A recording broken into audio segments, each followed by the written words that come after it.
Bonjour et bienvenue dans la série de podcasts de l'Observatoire du New Normal au travail. Aujourd'hui, nous accueillons le jeune docteur Harry Ramadas qui a soutenu sa thèse en mai dernier. Bonjour Harry et bienvenue. Merci de te joindre à nous aujourd'hui, d'avoir accepté cette invitation pour parler de ta thèse. Alors pour commencer, est-ce que tu pourrais simplement te présenter, parler de toi et de ton parcours académique? Bonjour Fanny, alors merci pour l'invitation dans un premier temps. Alors mon parcours académique, il a commencé il y a 10 ans lorsque j'ai obtenu mon bac. Ma première orientation n'était pas la bonne car ma passion pour la biologie m'a conduit dans des laboratoires que j'ai rapidement fui dès qu'on m'a demandé de disséquer une grenouille. Mais ça m'a conduit à basculer dans un domaine que je ne connaissais alors pas. Les sciences de gestion, et s'en est suivi un parcours universitaire assez classique, donc une licence en gestion des entreprises qui m'a ensuite conduit à un master dans la continuité. Et la deuxième année de master était sans doute l'étape la plus importante parce que j'étais en alternance au sein du groupe Michelin, donc un leader mondial dans la fabrication de pneumatiques et bien plus encore.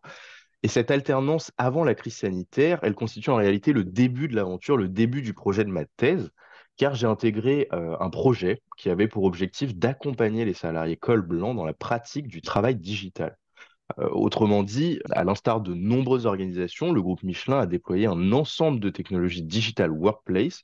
En l'occurrence, il s'agissait de la suite Office 365 avec Teams et les différents outils de cette suite Office 365, mais on retrouve également dans la concurrence des outils de la suite Google notamment. Et alors, qu'est-ce que c'est ces technologies digital workplace? Eh bien, c'est un ensemble de services digitaux qui ont tout simplement pour objectif de faciliter le travail des salariés au sein d'une organisation. Et donc, ce projet, il avait pour objectif d'accompagner les salariés dans l'usage de ces technologies digital workplace.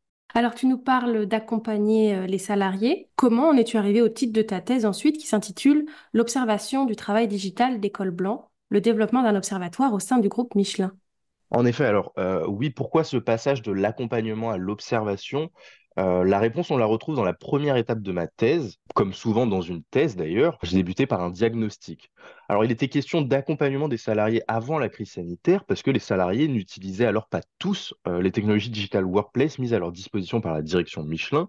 Mais au lendemain de la crise sanitaire, avec le passage au télétravail contraint, c'est-à-dire que tous les salariés col blanc étaient contraints de basculer en télétravail depuis leur domicile, eh bien, on s'est aperçu rapidement que tous les salariés col blanc utilisaient désormais tous ces technologies digital workplace.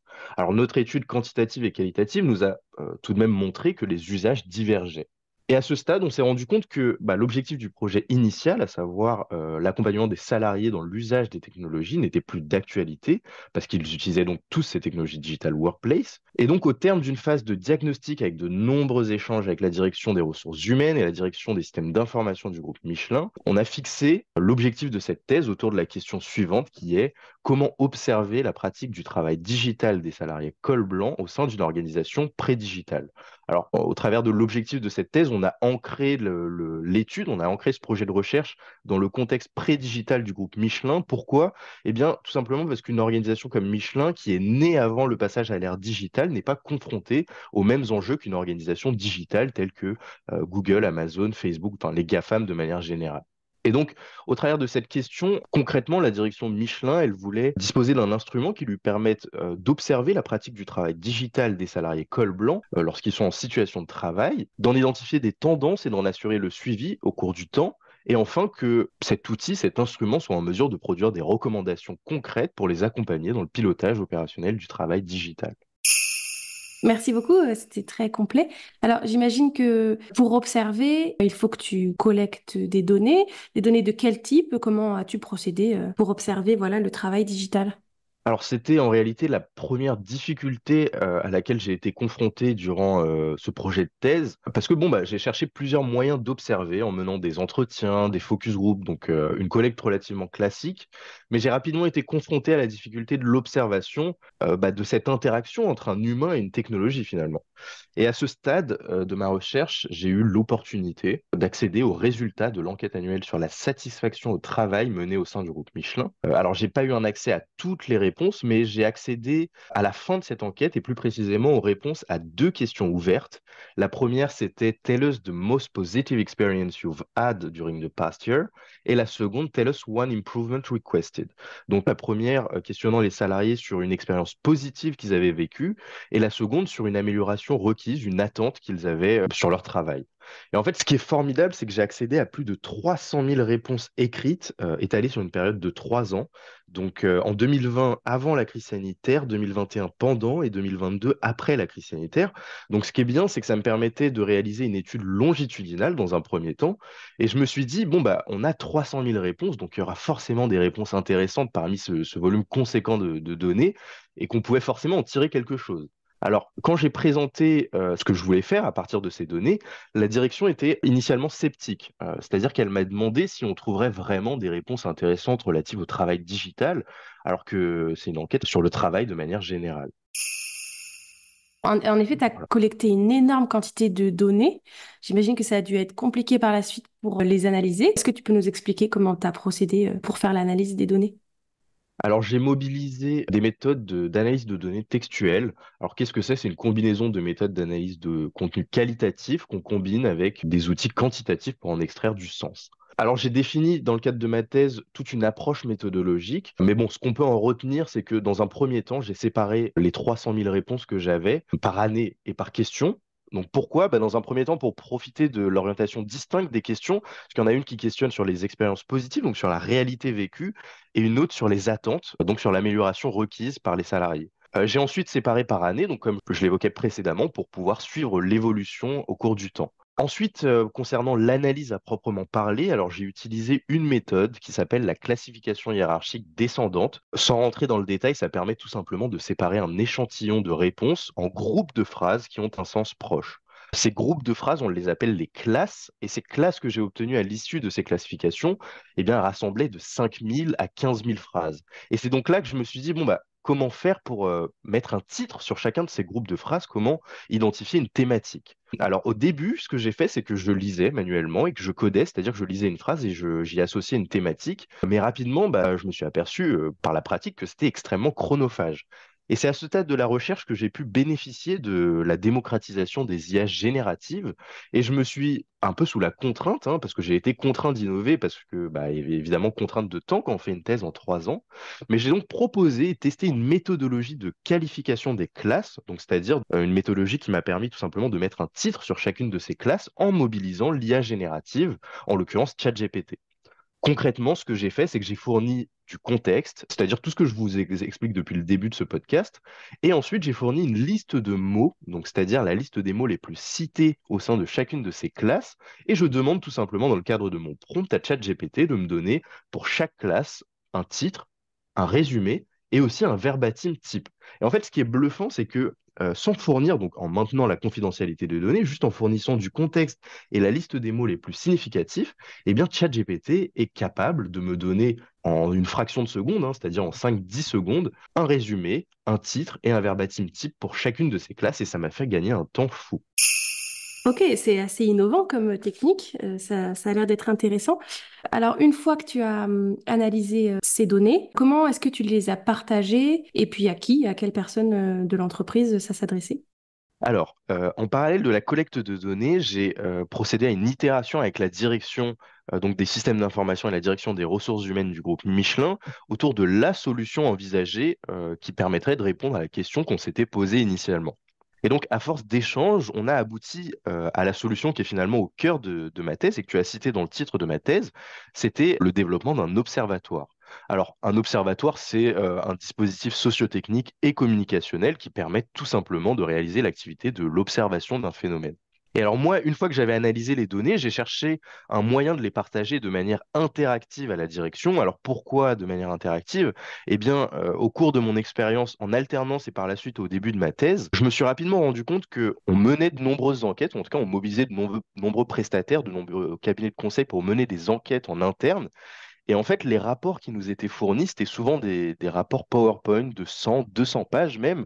Et en fait, la direction ne lisait tout simplement pas ces rapports, ne les exploitait pas. Et donc, moi, je me suis dit, il faut qu'on crée un rapport qui puisse être exploité de manière assez rapide. Et donc, ce que j'ai fait, c'est que j'ai développé une sorte de site internet qui présentait tous nos résultats, donc issus de l'analyse de données.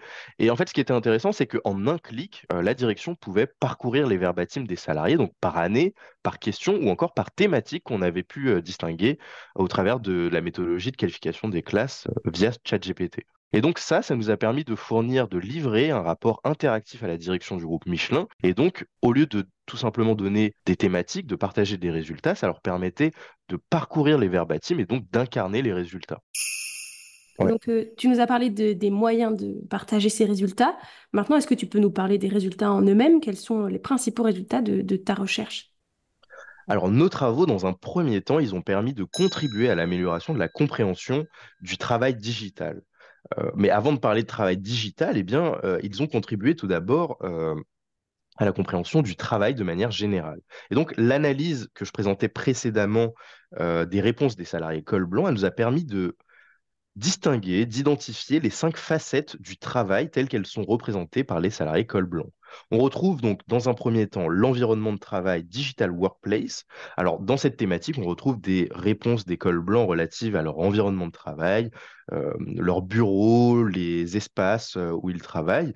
Et dans cette thématique, eh bien, on a retrouvé énormément de réponses relatives à cette technologie Digital Workplace qui nous intéresse donc. La seconde facette qu'on a identifiée est relative au système managérial et à la carrière, et donc on y a retrouvé énormément de réponses relatives à la relation d'un salarié avec son manager ou encore la gestion de sa carrière de manière générale. La troisième facette qu'on a identifiée est relative à la collaboration en équipe. Bon, là, il s'agit en l'occurrence des relations entre le personnel. Ça peut être avec le manager, mais également avec ses coéquipiers, ses collègues, la manière dont ils travaillent ensemble. On a ensuite une quatrième facette qui est relative au contexte organisationnel.